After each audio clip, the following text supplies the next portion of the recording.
গেল ৫ আগস্ট ভারতে পালিয়ে যাওয়ার পর থেকেই দেশটিতে অবস্থান করছেন বাংলাদেশের সাবেক প্রধানমন্ত্রী শেখ হাসিনা।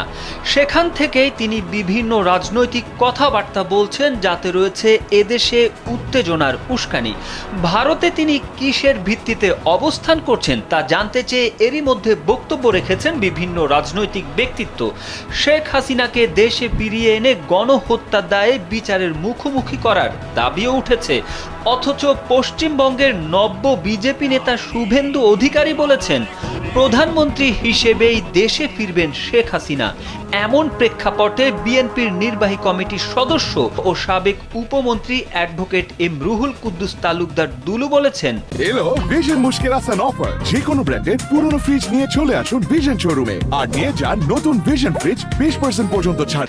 শেখ হাসিনাকে উৎখাতের পরই ভারতের জ্বালা শুরু হয়ে গেছে। তারা জোর করে বাংলাদেশের ক্ষমতায় আওয়ামী লীগকে টিকিয়ে রাখতে চেয়েছিল। ভারতের প্রধানমন্ত্রীর উদ্দেশ্যে তিনি বলেন, এত দরদ থাকলে শেখ হাসিনাকে একটি অঙ্গরাজ্য দিয়ে দেন, সেখানে মুখ্যমন্ত্রী বানিয়ে দেখেন শেখ হাসিনা কিভাবে ভোট চুরি করে। এক সময় দেখবেন প্রধানমন্ত্রীর পদও দখল হয়ে গেছে, কেননা শেখ হাসিনা জানে কিভাবে দিনের ভোট রাতে করতে হয়, কিভাবে জোর করে ক্ষমতায় থাকা যায়, কিভাবে গুম খুন করতে হয়। শুক্রবার নাটোর সদর উপজেলার চাঁদপুর উচ্চ বিদ্যালয় মাঠে আয়োজিত জনসভায় রুহুল কুদ্দুস তালুকদার দুলু এসব মন্তব্য করেন।